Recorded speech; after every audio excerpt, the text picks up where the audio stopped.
السلام علیکم ورحمۃ اللہ وبرکاتہ۔ تختی نمبر 13 کا کچھ حصہ اور تختی نمبر 14 کا تقریباً آدھا حصہ ہم نے اپنے سابقہ سبق میں پڑھ لیا تھا۔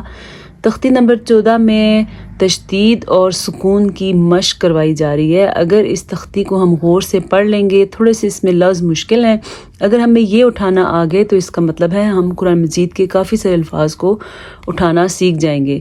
تختی نمبر 14، 15 اور 16، اس کے علاوہ آخری 2 تختیاں اور ہیں، ان کا ہمیں صحیح سمجھ کے پڑھنا آنا بہت ضروری ہے قرآن مجید کو ٹھیک طریقے سے پڑھنے کے لیے۔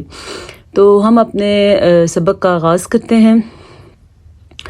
سین زیر جیم سج، جیم زیر یا جی، سج جی، لام 2 زیر لن، سج جی لن۔ جیم پہ تھوڑا قلقلہ ہوگا کیونکہ جیم حروف قلقلہ میں موجود ہے۔ حروف قلقلہ 5 ہیں، قاف، طا، با، جیم، دال۔ سین زیر جیم سج، جیم زیر یا جی، سج جی، نون 2 پیش نون، سج جی نون، میم پیش نون من، فا زبر کا فک، منفک، کاف زیر یا کی، منفکی، نون زبر نا، منفکین، فا زبر فا، حمزہ زیر نون ان، فا ان، نون زبر لام نل، فا ان نل، جیم زبر نون جن، فا ان الجن، نون زبر نا، فا ان الجن، تا زبر تا، فا ان الجنت۔ ہم ادھر 2 جگہ پہ نون کا غنہ ہم نے ادا کیا ہے۔ جب کبھی قرآن مجید میں نون پہ یا میم پہ شد آتی ہے تو وہاں پہ غنہ ہوتا ہے۔ غنہ کا مطلب یہ ہے کہ ناک میں آواز چلی جاتی ہے اور ناک میں کچھ گونج یعنی کہ وائبریشن پیدا ہوتی ہے۔ لام زیر لی، ح پیش با حب، لی حب، با زیر لام بل، لی حب بل، خو زبر یا خوی، لی حب الخوی، را زیر ری، لی حب الخیری، حمزہ زیر ای، ذال زبر سین ذس، ای ذس، سین زبر سا، ای ذس، میم زبر الف مد ما، ای ذس ما، حمزہ پیش نون اذا السماء، شین زبر قاف شق، اذا السماء شق، قاف زبر تا قط، اذا السماء شقت۔ قاف پہ قلقلہ اور قاف حروف مستعلیہ میں سے بھی ہے۔ حروف مستعلیہ کتنے ہیں اور کون کون سے ہیں ہم آپ کو سبق کے آخر میں بتائیں گے۔ میم زبر طوا مت، طوا زبر الف طوا، مت طوا، را زیر ری، مت طواری، قاف پیش نون قن، مت طواری قن، نون زبر جیم نج، مت طواری قن نج، میم پیش سامس، مت طواری قن نجمس، ثا زبر الف ثا، مت طواری قن نجمس ثا، قاف زیقی، مت طواری قن نجم الثاقی، با پشبو، مت طواری قن نجم الثاقب۔ وقف کیسے ہوگا؟ مت طواری قن نجم الثاقب، ٹھیک ہے، مت طواری قن نجم الثاقب۔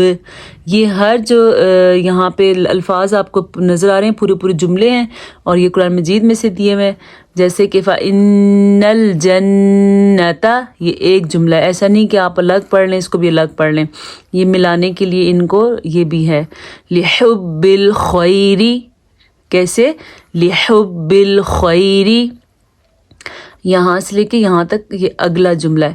اِذَا السَّمَاءُ انشقت، شقت، قاف کا قلقلہ اور قاف حروف مستعلیہ میں سے بھی ہے۔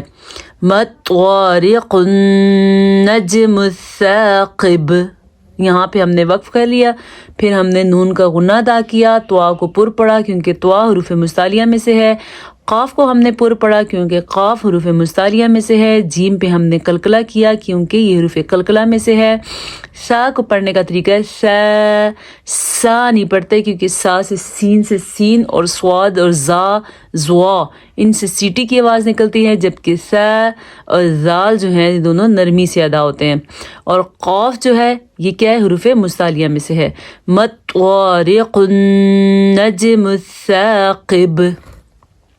میم زے نون من، شین زبر را شر، من شر، را زے لام رل، من شر رل، واو زبر سین وس، من شر الوس، واو زبر الف وا، من شر الوسوا، سین زیر لام سل، من شر الوسواسل، خو زبر نون خن، من شر الوسواس الخن، نون زبر الف نا، من شر الوسواس الخنا، سین زی سی، من شر الوسواس الخناسی. وقف کیسے ہوگا؟ من شر الوسواس الخناس. یہاں پہ ہم نے نون کو چھپایا ہے کیونکہ یہاں پہ اخفا کا قاعدہ ہو رہا ہے. وہ کیسے ہو رہا ہے میں نے آپ کو بتایا تھا، لیکن پھر سے ہم انشاءاللہ اس کو پڑھیں گے اور بار بار پڑھیں گے تاکہ ہمیں پتہ چل جائے کہ کس نون ساکن اور نون تنوین پہ اخفا کا قاعدہ ہوتا ہے. ٹھیک ہے، چلیں اب سمجھانے کا ٹائم ہے تو ہم سمجھتے ہیں اس کو.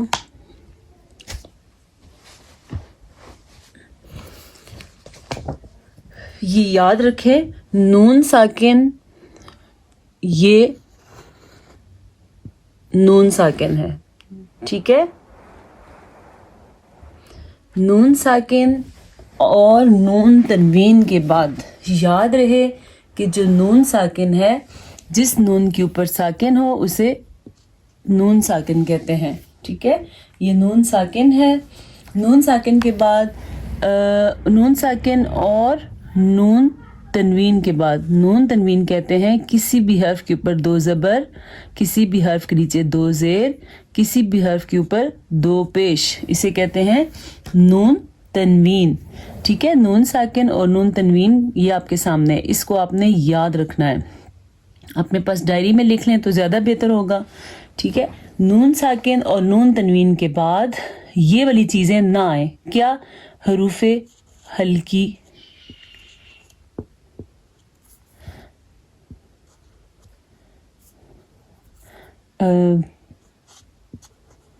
حروف ہلکی. حروف ہلکی کون سے ہیں؟ وہ حروف جو حلق سے نکلتے ہیں. وہ حروف 6 ہیں.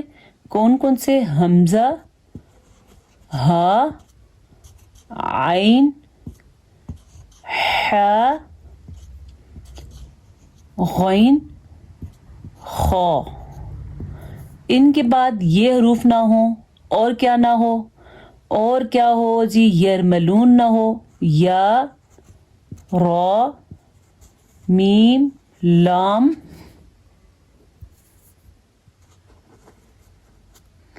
یرملون نہ ہو.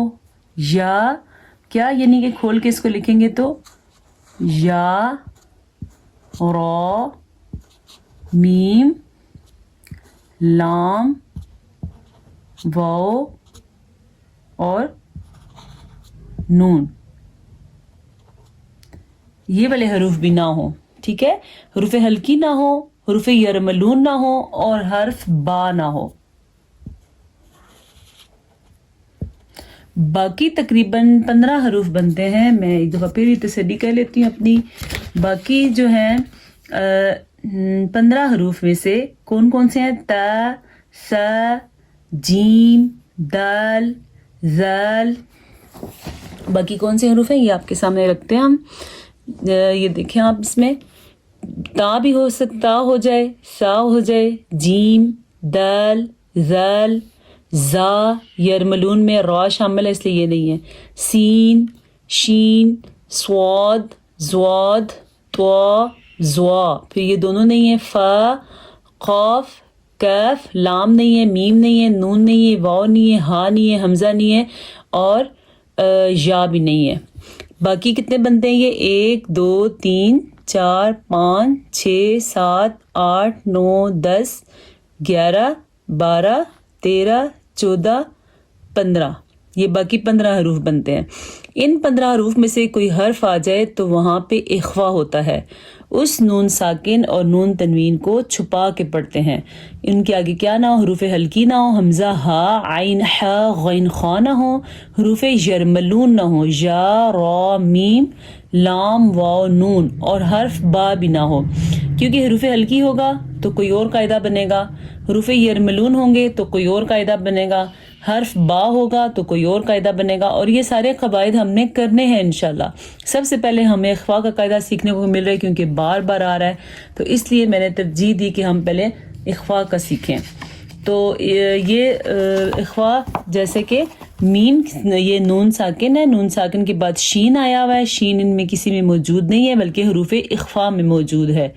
تو اسی لیے یہاں پہ اخفاء ہوگا، یعنی نون ساکن کو اگر نون تنوین ہوتا تو وہ بھی، اور اس نون ساکن کو ہم چھپا کے پڑھیں گے. تھوڑا سا اس کا چھپاتے ہیں، جیسے من، یہ چھپا کے نہیں پڑھا، یہ ہم نے ظاہر پڑھا ہے. چھپا کے کیسے پڑھا ہے؟ اسے اخفاء کہتے ہیں. امید ہے یہ قاعدہ آپ کو سمجھ آ گیا ہوگا. انشاءاللہ آپ کو وقت کے ساتھ ساتھ روز سکھائیں گے تو آپ کو روز سیکھنے کے لیے کچھ نہ کچھ ملتا رہے گا. اب ہم آتے ہیں اپنی حدیث کی طرف. کل ہم نے جو 6 حدیثیں کی تھی، لیکن 6ٹھی حدیث آج پھر ہم ریوائز کریں گے تاکہ یہ ہمیں یاد ہو جائے، اور اس کے بعد ہم اگلی حدیثوں پہ چلیں گے. 6ٹھی حدیث کون سی ہم نے پڑھی تھی؟ الظلم. 6ٹھی حدیث ہم نے یہ والی پڑھی تھی. الظلم ظلمات یوم القیامہ. ظلم قیامت کے روز اندھیروں کی صورت میں ہوگا. ظلم قیامت کے روز اندھیروں کی صورت میں ہوگا. اگر پچھلی حدیثیں آپ نے یاد نہیں کی تو آپ ان کو یاد کر لیں اور ان پہ دھیان دیں اور ان کو اپنے حافظے میں محفوظ کر لیں. اگر آپ چاہتے ہیں کہ اللہ پاک قیامت کے دن آپ کو اپنے ان لوگوں میں اکٹھا کرے جن کو محبوب سمجھتا ہے، یعنی کہ شہداء اور علماء کرام. نماز کی طرف آتے ہیں. کل ہم نے پڑھی تھی سبحان ربنا لک الحمد تک پڑھا تھا. اب ہم آ رہے ہیں سجدے کی تسبیح کی طرف. کوما کے بعد سجدے میں چلے جاتے ہیں اور سجدے میں یہ تسبیح 3 دفعہ پڑھتے ہیں. سبحان ربی الاعلی، پاک ہے میرا رب جو بڑا برتر ہے، بلند ہے. برتر ہے یعنی کہ بلند ہے.